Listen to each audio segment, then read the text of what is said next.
Assalamualaikum warahmatullahi wabarakatuh. Ini kita santai aja, kita komunikasi santai aja, meskipun lewat media sosial ya.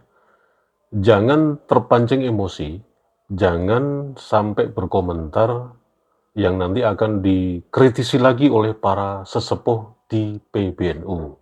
Seperti pernyataan-pernyataan Rois Am kemarin, Bapak Kiai Miftahul Akhyar yang mengatakan bahwa kenapa diskursus mengenai nasab klan Ba'alawi ini kok melebar kemana-mana, yang cenderung saling mengumpat, saling menyerang, yang akhirnya menjadi framing oleh klan Ba'alawi sendiri sebagai memecah belah umat antar sesama muslim. Oke?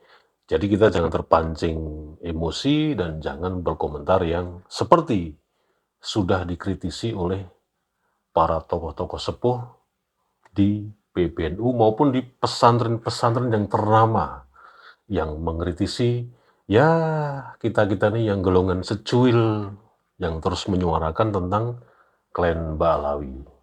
Kita ngopi dulu.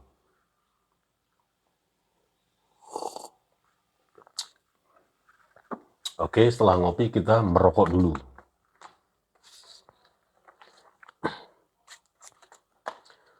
Ini ada temuan terbaru, ya, temuan terbaru lagi-lagi masih di wilayah PCNU Kabupaten Wonogiri, Jawa Tengah.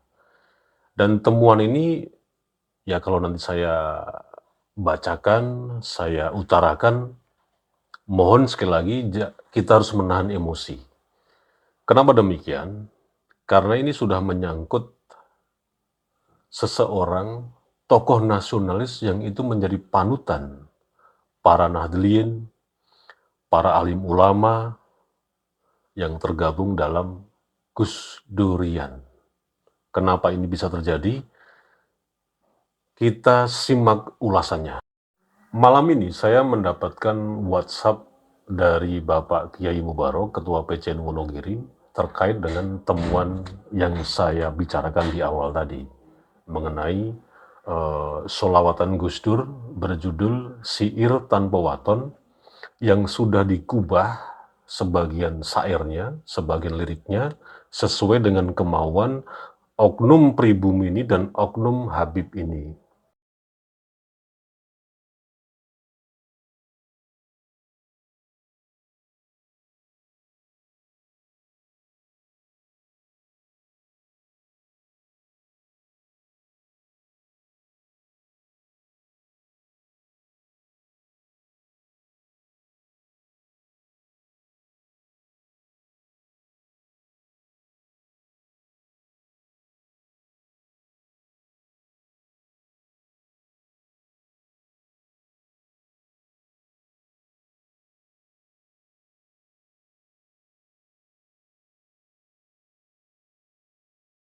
Ini saya bacakan WhatsApp dari Bapak Kiai Mubarok.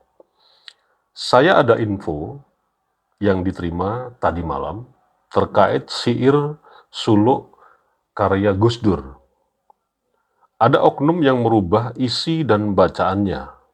Sebut saja M dan oknum Habib yang merubah sebagian dari syair tanpa waton karya Gus Dur dan mulai menyebarkannya.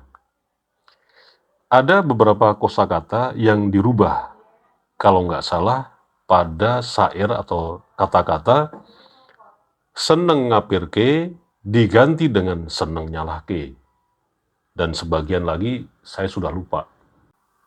Waktu ketemu dengan salah satu anggota Koramil dalam acara jagongan, jadi waktu ya jagongan biasalah, di situ ada Kiai Mubarok, ada anggota Koramil, dan ada oknum pribumi itu yang informasinya melakukan perubahan syair Gus Dur itu, bahwa oknum pribumi itu sudah diingatkan oleh anggota Koramil tersebut, tapi tetap ngeyel.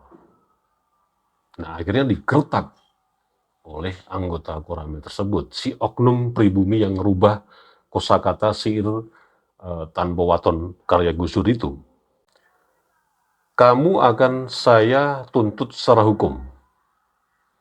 Kamu tahu nggak? Pengarang syair tanpa waton itu adalah Gus Dur, mantan Presiden Republik Indonesia. Dan beliau banyak pengagumnya, banyak pengikutnya yang tergabung dalam Gus Durian. Kalau kamu masih ngeyel, tidak mengindahkan kami-kami ini, silahkan aja kalau mau berhadapan dengan hukum. Karena kamu sudah merubah kata, merubah syair tanpa sepengetahuan pihak dari ahli warisnya. Di sini mungkin ya yang dimaksud adalah keluarga Gus Dur ya. Nah, akhirnya si oknum pribumi itu yang merubah kosakata tersebut baru menyadari. Nah, akhirnya saya tunggu juga bagaimana konfirmasi lebih lanjut mengenai kasus ini.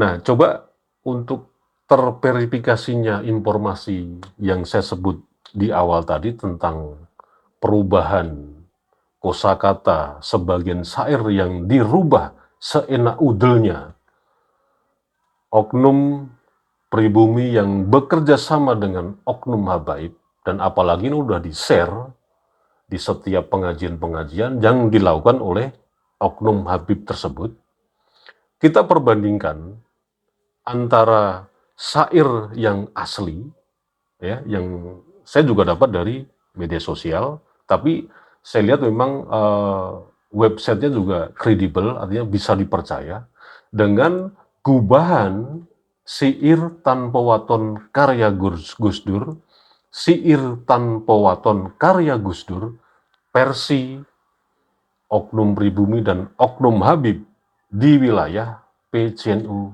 Wonogiri. Kita simak perbandingannya. Nah, kita mulai dulu dari syair tanpa waton dan terjemahnya karya Gus Dur.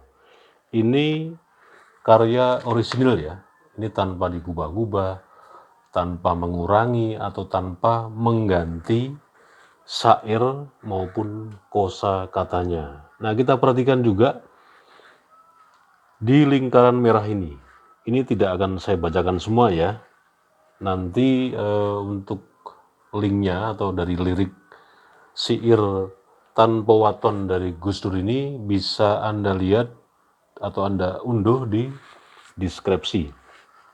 Nah, yang karya orisinil tanpa digubah, tanpa dikurangi atau ditambah, ini pada bagian lingkar merah ini.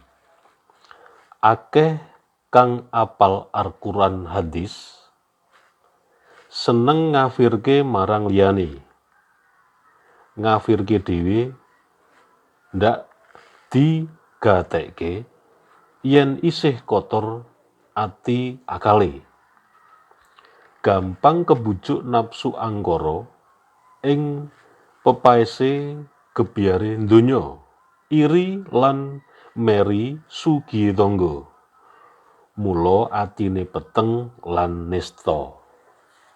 Nah, dari syair tanpa waton yang asli, syair maupun kosakatanya ini, bagian inilah yang dirubah oleh oknum pribumi dan oknum habib yang menamakan Majelis Taklim Padangati Kedawung Kismantoro Wonogiri.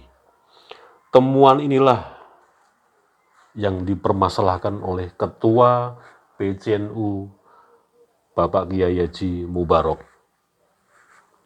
Dan sudah tadi saya utarakan di awal, oknum pribumi dan oknum habib yang bekerja sama terus merubah isi dari syair dan kosakatanya ini, dirubah seenak udele dewe. Ini bisa Anda saksikan juga nanti videonya. Jadi oke ya, ini yang asli, yang bertanda merah ini aslinya, syair atau lirik atau kosakata aslinya. Kemudian kita beralih kepada syair tanpa waton karya Gus Dur yang sudah dirubah oleh oknum pribumi bekerja sama dengan oknum Habib yang menamakan dirinya Majelis Taklim Padang Ati Kedawung Kismantoro Wonogiri. Nah, sekarang kita masuk kepada syair Gus Dur atau syair karya Gus Dur versi Majelis Taklim Padang Ati yang sudah di copy paste, kemudian sudah di create, kosakatanya atau liriknya sudah dirubah, bahkan ada yang dihilangkan.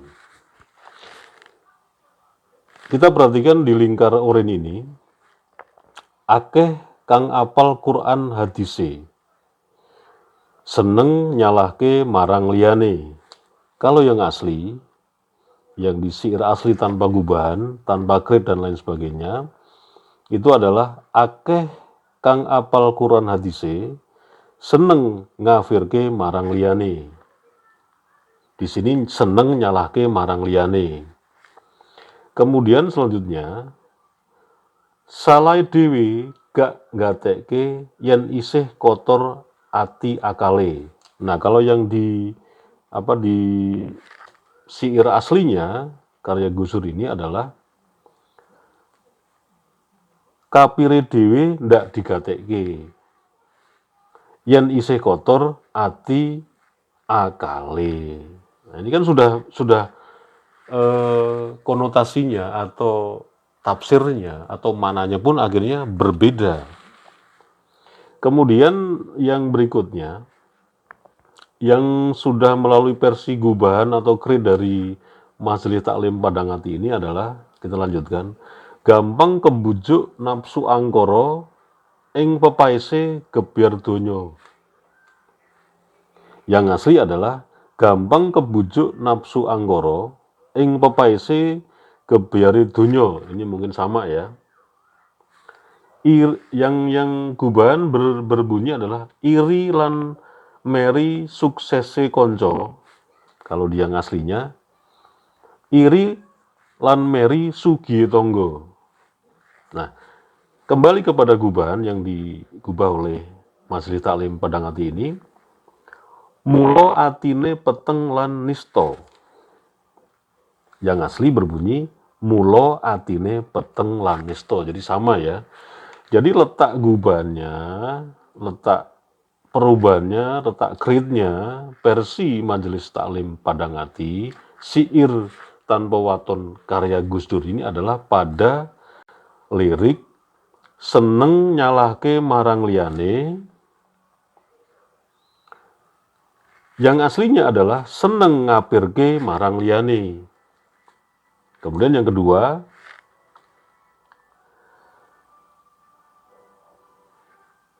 salai dewi gak digatekke yen isih kotor ati akale. Kapire dewi ndak digatekke ini asline yen isih kotor ati lan akale. Nah, kurang lebih perubahannya seperti itu. Dan ini harus kenapa tidak dirinci secara mendalam bagaimana gubahan ini akhirnya bisa memelencengkan, bisa menjampingkan makna atau konotasinya ketika memang dirubah. Nah, ini harus ada ahli khusus atau seorang ahli bahasa supaya bisa benar-benar terverifikasi secara ilmiah arti dari gubahan ini, maknanya bagaimana, tujuannya apa, dengan syair asli karya Gus Dur yang berjudul Syair Tanpa Waton karya Gus Dur, digubah, dikreat oleh Majelis Taklim Padang Ati Kedawung Kismantoro Wonogiri oleh oknum pribumi dan oknum habaib, dan ini sudah di-share ke majelis taklim bernama Padang Ati ini. Ini informasinya, kita tunggu bagaimana informasi kelanjutan mengenai kasus ini dari Ketua PCNU Wonogiri, Bapak Kiai Haji Mubarok. Wassalamualaikum warahmatullahi wabarakatuh.